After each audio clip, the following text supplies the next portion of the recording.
Okay, so let's take a look at computational statistics, and we're talking about simulations. Okay, so at this point in our course, we are starting a transition. Okay, so up until now, I've mostly been covering R programming, talking about data structures in R and functions in R and all of this stuff, just to kind of give you a foundational base with programming. And so if you need to think of a program to execute, you can do it in R and not get caught up in the programming side. Okay, but the title of this course is Computational Statistics, and computational statistics is well, a large part of it, and you have different definitions of computational statistics, but a large part of it is using the computer and computationally intensive tasks to answer statistical questions. Okay, so we're going to start transitioning. I think our first entry into computational statistics will be simulation. All right, and so simulation helps us understand empirical probabilities. Okay, so with theoretic probabilities, so probably, you take 100A, 100B, the 100 series all deals with theoretic probabilities. We learn the rules of math, okay? We learn, the equations for the normal distribution,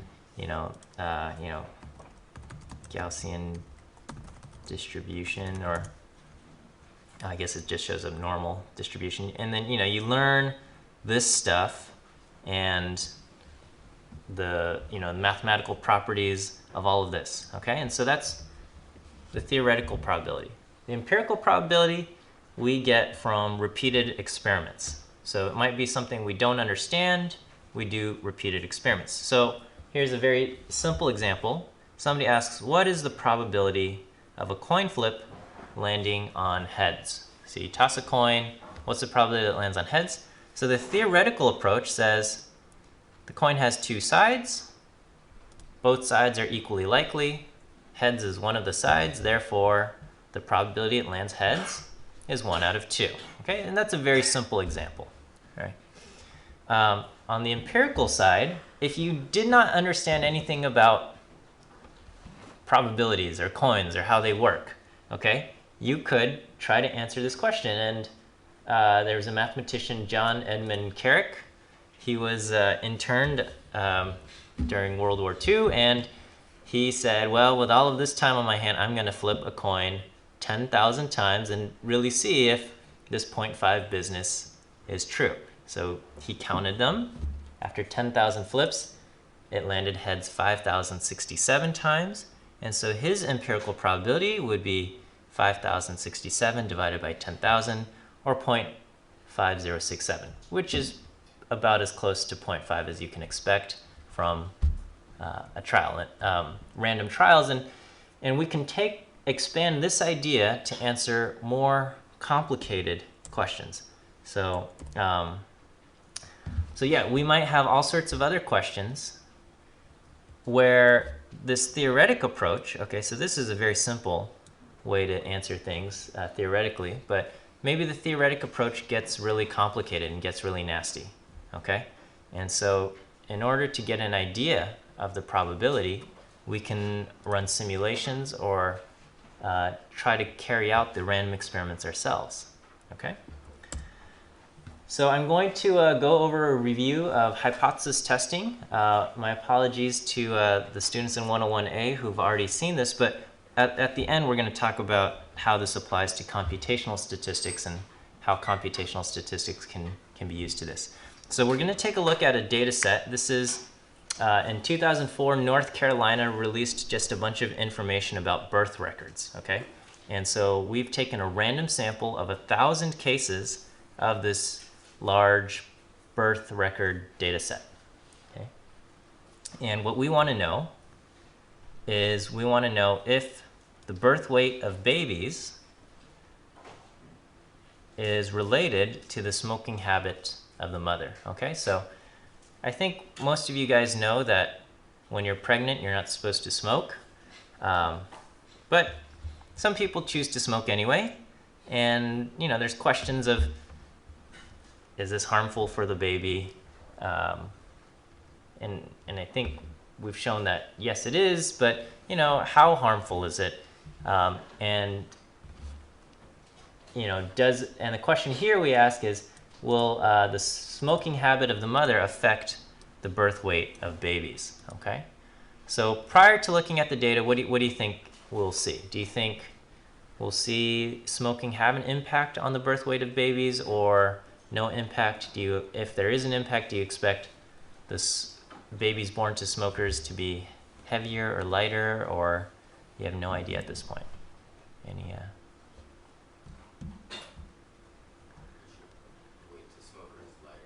Okay, so we might suspect that the birth weight of babies born to smokers will be less than the birth weight of babies born to non-smokers. Okay, so we can take a look at some data.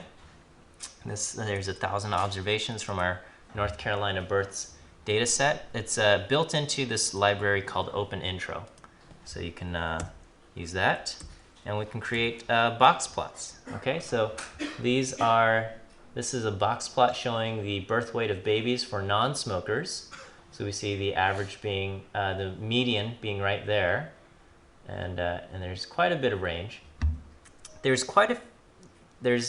a lot fewer babies born to smokers, but the median is right here. Okay, so it seems like, okay, there's a little bit, you know, it's a little bit lower, not drastically lower, but it's a little bit lower. Okay, we can take a look at some histograms. These are commands used with ggplot, and we look at the histograms, and they look pretty similar.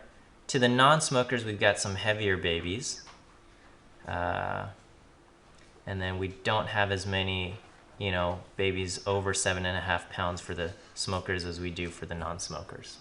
Okay. Okay, and we can look at some summary statistics. So just in particular, we'll look at the mean weight. So the mean weight of babies born to non-smokers is 7.14. The mean weight of babies born to smokers is 6.829. Okay. This is the standard deviation, and we had 873 babies born to non-smokers and 126 born to smokers. So I guess from our random data set, about 12 to 13% of babies are born to smokers. So that's about 1 in 8, which I don't know if that feels high or low to you. I think in California, where smoking is relatively rare, it probably feels high, that 1/8 of babies are born to smokers. But North Carolina, it's a little bit different. Okay, so what we see is that this difference is 0.316 pounds. Okay, and so our question is, you know, this is a random sample of 1,000 babies, or it's actually 999 because one of them we had missing information, so we can't include it in our data set. But so we've got 1,000 cases, and we want to know, could this difference of 0.316 just be a result of random chance? Okay, so this is what we ask in hypothesis testing, right? So we do a t-test, okay, and we set up these null hypotheses and alternative hypotheses. The null hypothesis says, in the population, there's no difference between the mean weight of babies born to non-smokers and the mean weight of babies born to smokers. Okay, and the alternative hypothesis, we say the mean weight of babies born to non-smokers is more than the mean weight of babies born to smokers. So this is our hypothesis, and we carry out the t-test, and we get this p-value of 0.009725. Okay, so this is just running t-test. We say t-test weight explained by habit, looking at North Carolina births. Our alternative is that this is greater. Okay. Okay, so you know what is our p-value? Okay, and what does this mean? What's the significance level? and all of this. So these are all questions that we ask. So the p-value, so this should be a review of your understanding of hypothesis tests. I know for some of you it's been a while since you've taken your intro stats class. So the p-value could be a measure of surprise. Okay, so this is the probability of observing our data or something more extreme if the null hypothesis were true. So if the null hypothesis were true, we expect the sample mean of the non-smoker group and the smoker group to be about the same. Because remember, our null hypothesis is that there's no difference between these, that smoking has no impact on the birth weight of babies. So if our null hypothesis is true, random samples should produce samples with the same sample mean, or something very close to that. And our data shows that they're not the same. Our data had a difference of 0.316 pounds between our two samples. And we want to know, is this result surprising to us? Okay? So we want to ask, what is the probability that from random chance alone, we get a random sample, or random samples where the difference between mean weights is 0.316? How often does this happen from random chance? Okay. So when it says the p-value is 0.0097253, that means, that means that from random chance alone, according to our t-distribution, this happens with a probability of about 1%, or a little bit less than 1% according to this. This says that from random chance alone, if babies born to smokers and babies born to non-smokers, if they have the same average weight, and I were to just take two random samples, from random chance, I might get two samples with a difference of 0.316. How often does that happen? It happens by random chance 1% of the time, according to our t-test. All right? So in other words, if baby birth weights are the same, it is technically possible but highly improbable that two randomly selected samples would have a difference in means of 0.316. I'm hoping this is all okay with everybody. Okay, good.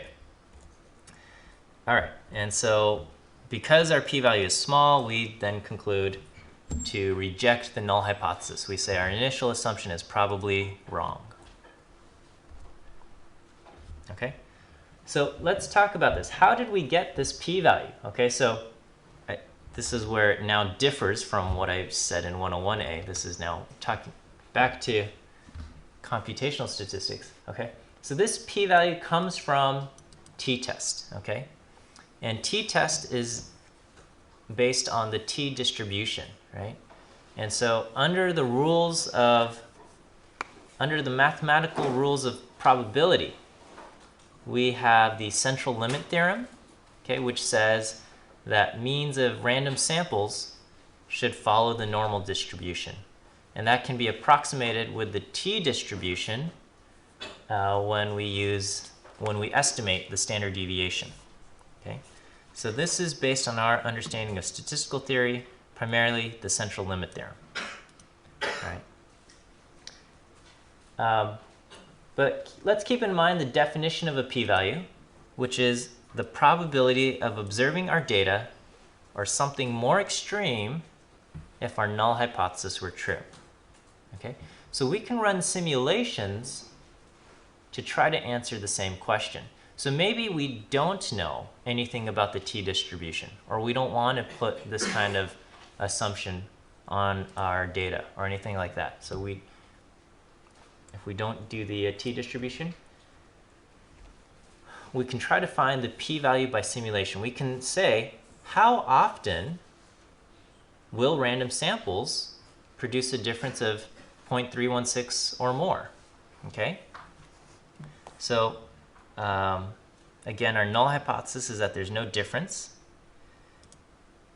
And we just want to know, how often does random chance produce two random samples where the difference between them is 0.316? Okay? So this is how we're going to do it via a computer simulation. Okay? So we're going to take all of the babies in the North Carolina birth data set, okay, or the 1,000 babies that we have, okay? And we're going to completely ignore the label smoker and non-smoker. We're just going to say all of these babies are in one pool, okay? And what we're going to do is I'm going to just randomly select 873 of them and put them in group A, okay?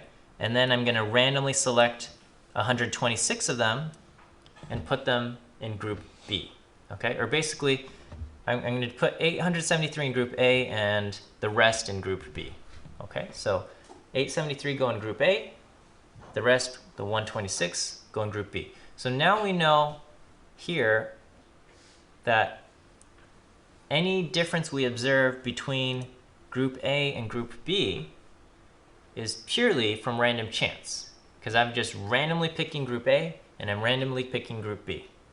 Okay, so this has nothing to do with smoking or non-smoking. I'm just putting them into two groups.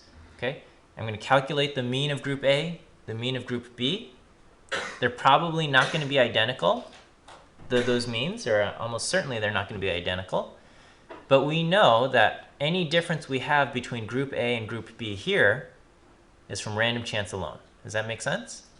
Okay, so we can do this thousands and thousands of times. Okay, and after doing this thousands of times, we can then see how often does this random chance permutation produce a difference of 0.316 or more. And that's what we're going to do. Okay, so here's just one sample. We're going to do, oh, this is not what I wanted. Okay, sorry, let me, I gotta get rid of this here.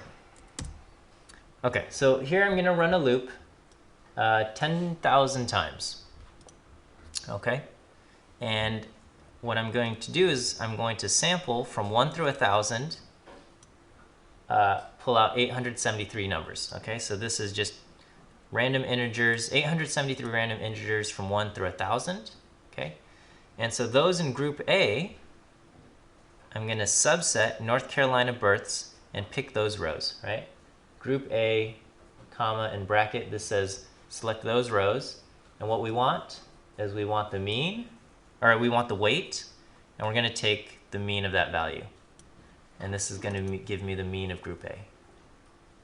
I do the same thing over here, except what I'm doing is now everything in North Carolina births other than those integers or those rows selected for group A. Okay, and we get the mean here.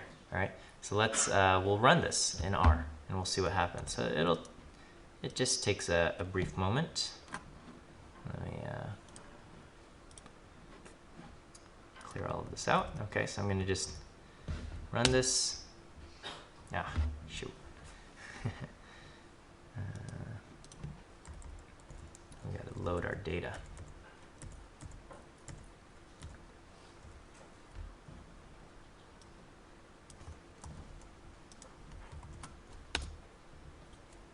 And then we'll run the simulation, so it's running. Okay, and it's done. And then so what I can ask is then, all right, I can then say, how often is this difference greater than 0.316? Now this is going to give me back a vector of trues and falses, so I can then say sum of this difference. So it happened 149 times. So after 10,000 repetitions, it happened 149 times, or I can take the average. So we are calculating kind of an empirical p-value of about 1.5%. Okay, and so this shows that we get a difference greater than 0.316 purely from random chance, purely from just shuffling around the all of the births into two groups. One we call group A and one we call group B. And group A and group B end up having a difference greater than 0.316 about 1.5% of the time. So this is different from our t-distribution estimate. Our t-distribution estimate was around 1%, a little bit less than 1%. Here we're actually getting something a tiny bit higher, okay? And, you know, I could crank this up to, you know, 10 to the 5th or something. It's going to take much longer to run on the computer, which we don't want to do, but we can, and this will give us a better estimate. Okay, so we get a simulated p-value of about 1.5%. Okay, and so here this leads us also, I think, to a very similar conclusion that we should reject our null hypothesis. Okay, and so this was not based on any kind of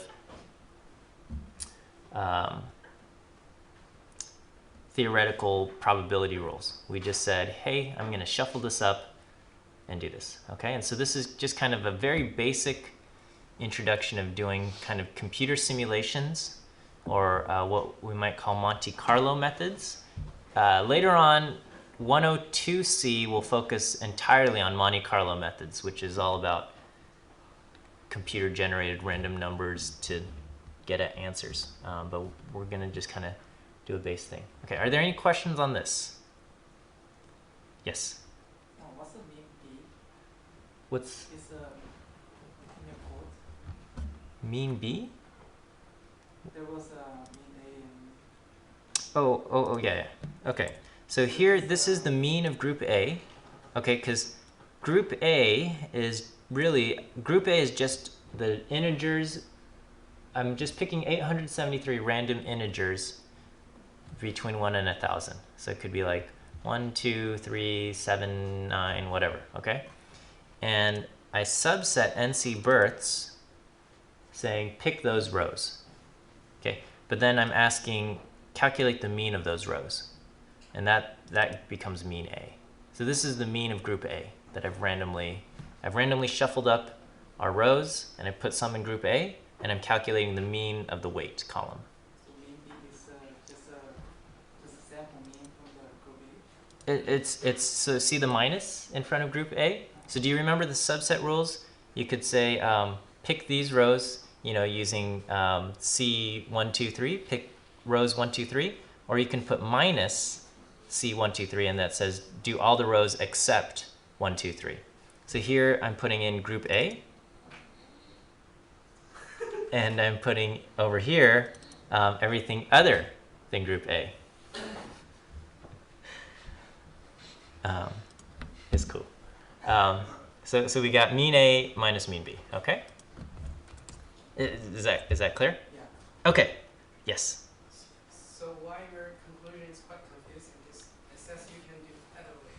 Do the other way. Because in your conclusion, so we can choose to conclude that the sample we observed was one of the samples. Yeah, we can conclude.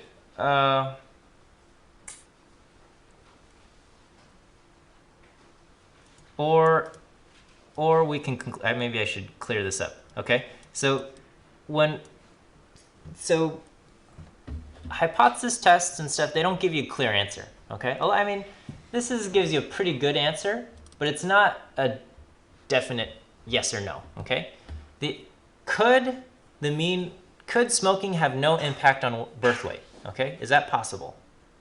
And the answer is yes, that's possible. Okay, and if that were the case, then that means the data I observed just happened to be one of these rare instances where random sampling produced two samples that were different enough,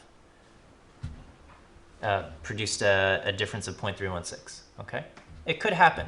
The probability of something like that happening is about 1.5%, which to us feels low. And so we're ready to say, you know, at this point, we're ready to say it probably didn't happen by random chance. This is small enough to kind of say it didn't happen by random chance. And then we conclude that smoking maybe is related to birth weight, differences in birth weight. But that might not be the case, okay?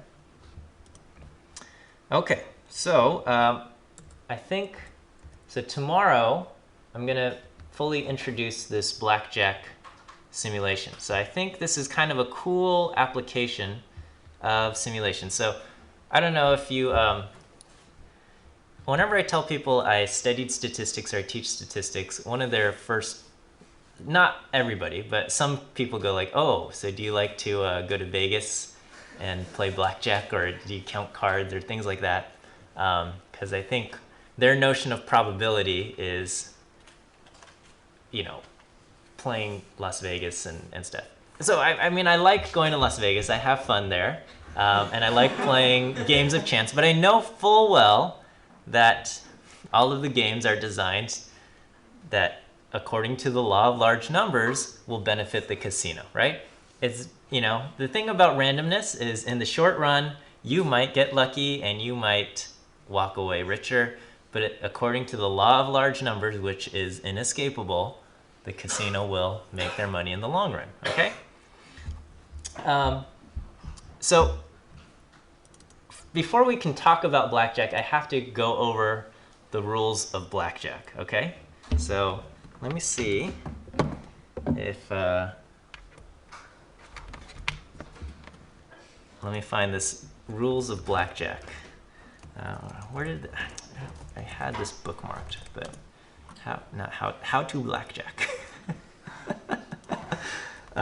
Okay, so blackjack is a card game, and I don't think I'm connected to the internet here, actually. I am.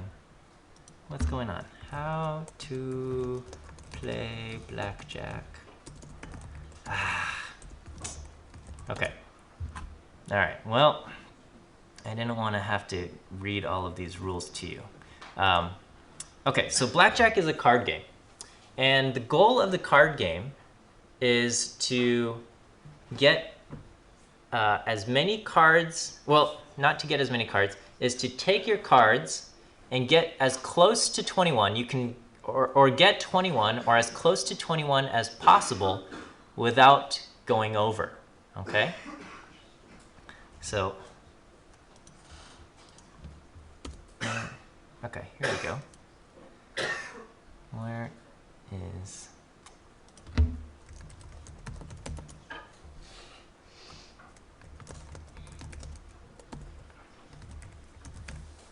Oh, the new Star Wars trailer? That's exciting.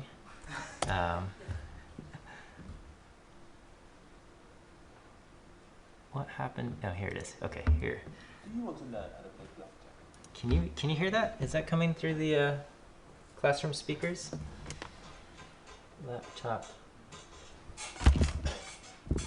Laptop volume. Oh, that sounds like it's going to be scary loud. My name's Max Stern, and in this video, I'll share with you everything you need to play a solid game of blackjack, from card values to payouts and more. Playing good blackjack is about strategically considering all the This is just nonsense here. choosing the move that statistically gives you the greatest experience. This is true, though. Apply your mind carefully, and you'll have a greater chance of beating the dealer and walking away from the table richer than when you arrive. Not the best financial strategy here. Blackjack is played against the house. The object of the game is to take cards as close as possible to, but not exceeding a value of 21 to beat the dealer's total. If, however, your hand goes over 21, you are considered to have busted and will forfeit your bet immediately, regardless of the dealer's hands. Card values. Kings, queens, and jacks, known as face cards, are worth 10 points each. Numbered cards, 2 through 10, retain their face value. Aces can count either 1 point or 11 points, depending on which value advantages the player. After receiving your first 2 cards, the player has a number of options to consider. Initially, the decision will be whether to hit or stand. These are the 2 most basic choices in blackjack. Hit. To hit is to request another card from the dealer. If your third card gives you a total value of more than 21, you are immediately bussed and out of the round.